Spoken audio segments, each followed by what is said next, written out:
Breaking tonight, it's been just 5 days since we first saw the video revealing vulgar comments about women made by Donald Trump in 2005.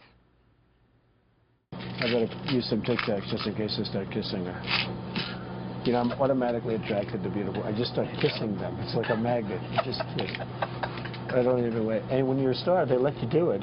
You can do anything. Whatever you want. Grab them by the you can do anything. That moment will become the subject of the very first question at the presidential debate just 2 days later, when Mr. Trump was pressed by the moderator, Anderson Cooper. You described kissing women without consent, grabbing their genitals. That is sexual assault. You brag that you have sexually assaulted women. Do you understand that? No, I didn't say that at all. I don't think you understood what was said. This was locker room talk. Are you saying that what you said on that bus 11 years ago, that you did not actually kiss women without consent or grope women without consent? I have great respect for women.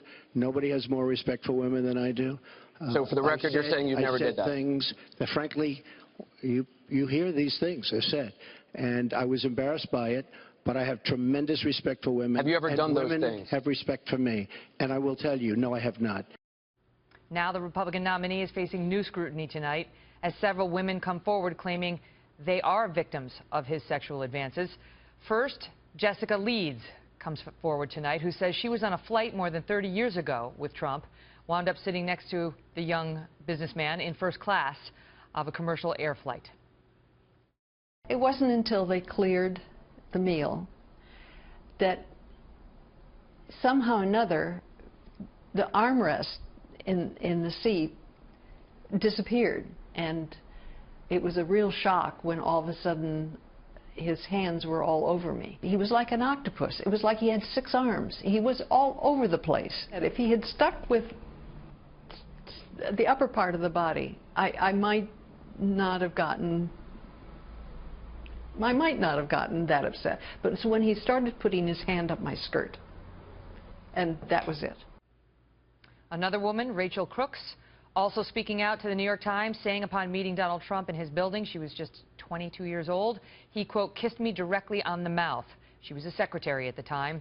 Those accusations echoing the claim made by the former Miss Utah, Temple Taggart, who earlier this year recalled being kissed by Trump without consent, saying, quote, he kissed me directly on the lips. I thought, oh my God, gross. We're also learning, just as we come to air, that a Florida woman has now come forward, claiming to have been groped by Mr. Trump 13 years ago. She claims that he grabbed her backside against her consent. Joining me now, Stirewalt and Dana Perino, co-hosts of Perino and Stirewalt. I'll tell you what, good to see you both. Hi, Megan. So, I mean, they say that, listening to him at that debate, say that it was just words and he never actually did that stuff he claimed to be doing on the bus, made them come forward, these latest 3. Stirewalt, put it in perspective politically, what this means. Well, look, we now have a perspective on why Trump took the bellicose attitude that he did in that debate on the subject. Instead of being contrite, he was on the attack and presented Bill Clinton's accusers from the 1990s and before against him. We now see why. The why is that they expected this, that they knew that this is going to be a race to the bottom and that there were going to be more allegations and more accusations of misconduct against Trump. So they're trying to steel themselves by bringing back these women from Bill Clinton's past. And there's another woman named Tasha Dixon, who was part of the Miss Teen USA pageant, who gave an interview today, and here's what she alleged. Listen. He just came strolling right in. There was no second to put a robe on or any sort of clothing or anything. Some girls were topless, other girls were naked. Our first introduction to him was when we were at the dress rehearsal and half naked, changing into our bikinis. I'm telling you, Donald Trump owned the pageant for the reason to utilize his power to get, around beautiful women. Now, that's just an allegation, but it does track with what Trump himself told Howard Stern back in 2005. Listen.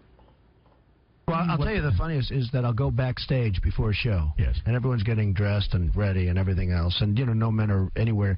And I'm allowed to go in because I'm the owner of the pageant, and therefore I'm inspecting it. I'm inspecting. Right, I want to make sure that like everything is good. You're there. Yeah, the dress. Is everyone okay? They're standing there with no clothes. Is everybody okay? And you see these incredible-looking women.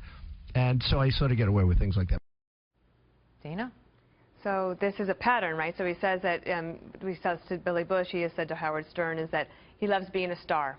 Because when you're a star, you get to do things that even if he's not actually doing them, right? He's like talking about it and bragging about it. And then his excuse is that, well, men do this and men talk like this in the locker room, which there's been a lot of men who have come forward and said, no, we don't. The Trump supporters and the Trump campaign tonight has said that this New York Times story is completely false. And they're questioning the timing of it. And threatening to sue the New York Times. They are. Here's the thing about that, though.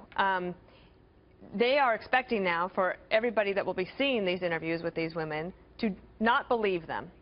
And one of the things they say in their statement is, how dare you reach back decades and look at possible sexual assaults from way before? Like, how could it matter? But the problem is, that's exactly what they are asking people to do when they're looking at Bill Clinton and having the women who have made allegations against Bill Clinton at the debate and doing events with them and doing interviews. I mean, now it's like they're trying to just muddy the waters. I don't know if I agree with Stirewalt that they knew this was coming, partly because of the angry denial that you hear Donald Trump make to the New York Times when he's on the phone with a reporter, calling her a disgusting human being for even reporting the story. Well, I mean, I don't want to go psychological on you, but they say anger is closely related to fear. So, there. I've become Dr. Phil. Let's speak about this in the larger sense. And I do want to underscore that Trump has denied these allegations. You know, they're both campaigns are in a pickle because the Clinton camp wants to say, oh, you know, these women who accused Bill Clinton, he was never found guilty. They never had a successful lawsuit. It was 30 years ago. Well, these women, you know, they never had a lawsuit, you know, and the truth is that victims of sexual assault, victims of rape, victims of unwanted groping, they often don't come forward. They're humiliated, especially back in the day. They were told, move along, it happens to all women, you got to take it. It's a complicated Because it would situation. hurt your career. That's right. It's a complicated situation. Though, I mean, the 22-year-old secretary in Trump Tower is like, it's Donald Trump, right? She calls her sister. It's not to say it's real. I don't know whether it happened or not. I'm just saying these matters are complicated. But